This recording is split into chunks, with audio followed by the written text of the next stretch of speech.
नमस्कार दोस्तों, रेल ज्ञान चैनल में आपका स्वागत है। मैं आरवी यादव आज आप लोग को पॉइंट एंड क्रॉसिंग पर जो विभिन्न अक्षर में ये लिखा होता है, आइए इसके बारे में जानते हैं।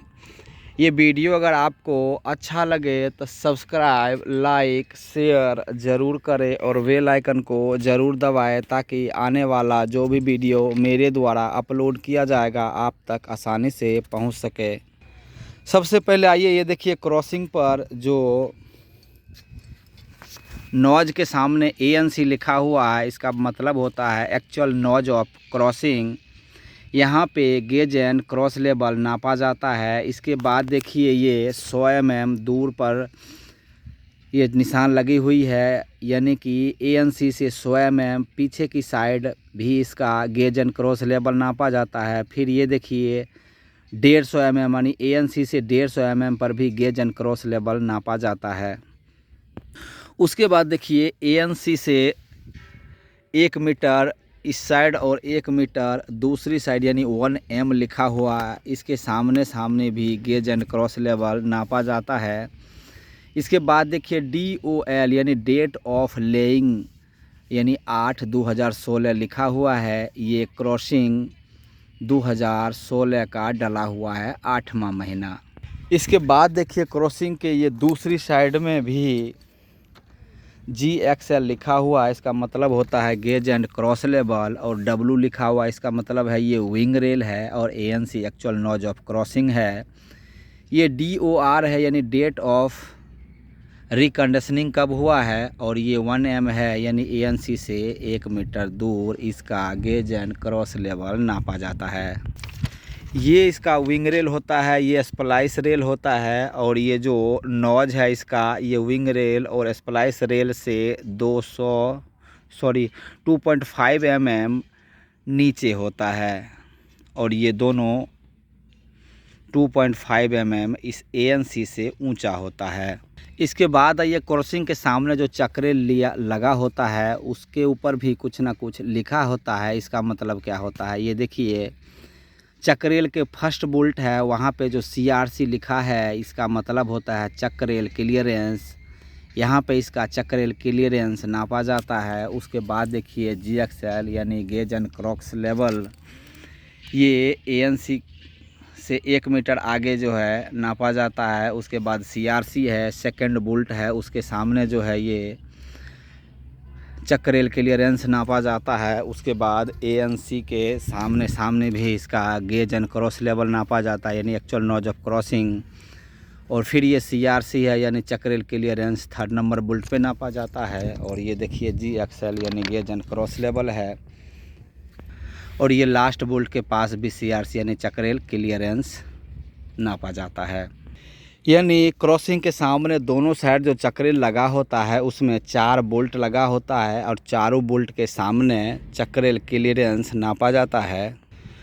इस चक्रेल का जो गैप होता है 41 mm से 45 mm के बीच होता है, और 1/12 का जो क्रॉसिंग होता है वहाँ पर भी जो ये गैप होती है ANC से पीछे साइड में, ये भी 41 से 45 mm के बीच होता है। उसके बाद देखिए ये जो टर्न आउट बनती है वहाँ पे इस टर्न का यानी गोलाई का स्टेशन लिखा जाता है। ये देखिए 11 नंबर है, ये देखिए इसका 10 नंबर स्टेशन है।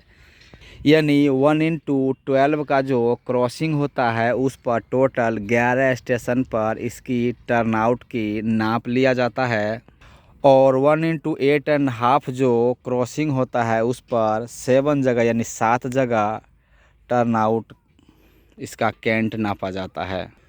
तो 1/12 जो टर्न आउट है इसका जो ये कैंट बनती है, इसकी जो त्रिज्या होती है 441.36 मीटर होता है, और 1/8.5 टर्न आउट का जो ये कैंट होता है वो 232.26 मीटर उसकी त्रिज्या होती है। उसके बाद देखिए PRC के सामने रेल पर ये 66, 67, 68, 69, और ये 82 83 यानी 82 83 ये जो लिखा होता है ये PRC नंबर होता है। स्विच के आगे जो वेल्डिंग जॉइंट होता है उसको SRJ कहते हैं, यानी स्टॉक रेल जॉइंट।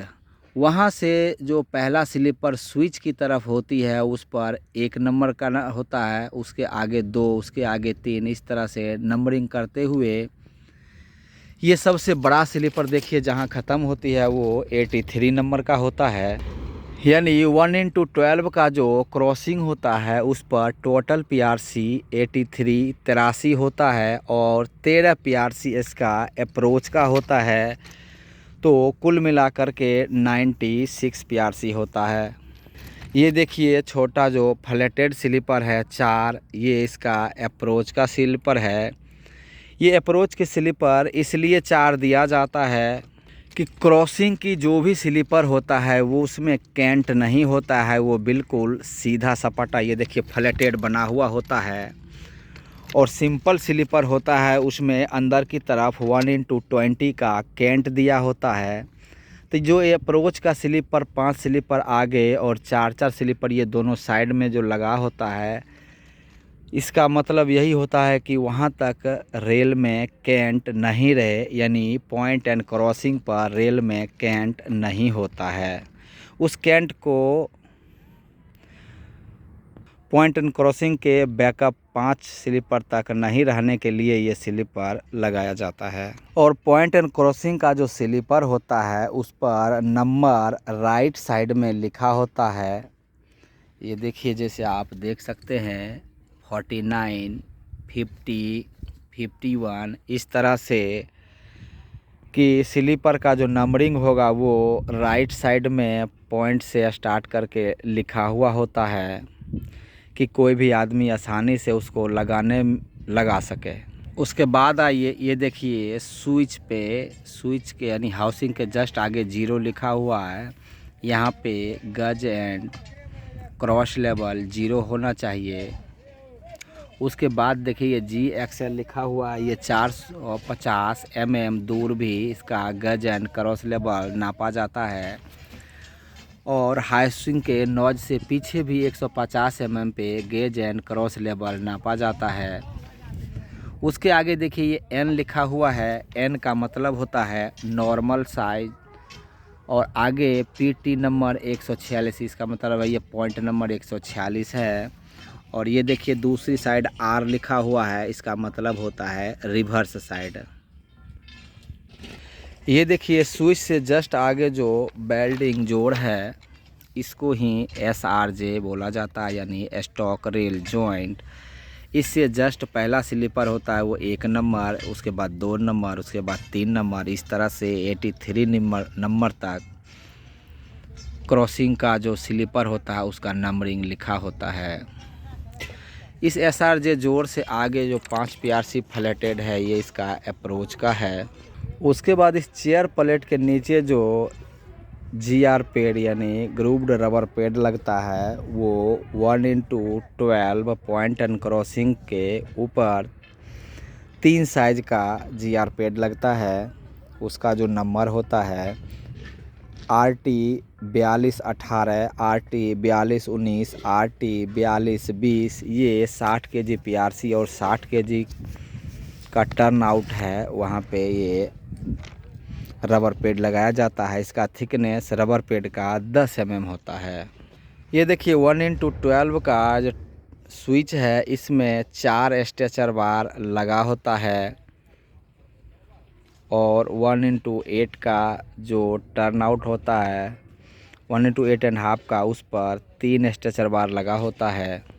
इसके बाद देखिए 1x12 टर्न आउट पे हाउसिंग यानी नॉज से 4 PRC तक ये 0 जो होता है यहाँ पे ये गैप 0 mm होनी चाहिए 4 PRC तक। और 1x8.5 जो टर्न आउट होता है उस पर 3 PRC तक ये गैप स्विच और स्टॉक का 0 mm होना चाहिए। ये देखिए क्रॉसिंग का हिल ब्लॉक है, स्फेरिकल वाशर देखिए यहीं पे लगाया जाता है। और ये टर्न आउट के राइट साइड में लगाया जाता है। ये देखिए 2 यहाँ लगा हुआ है और इसके दूसरी साइड में इस बोल्ट का मुंह भी राइट साइड में नहीं दूसरी तरफ लिखा हुआ है। ये जितने भी मात्रा बताया गया है ये 1/12 टर्नआउट का था। ये वीडियो अगर आपको अच्छा लगे तो सब्सक्राइब, लाइक, शेयर ज़रूर करें और बेल आइकन को ज़रूर दबाएं। धन्यवाद।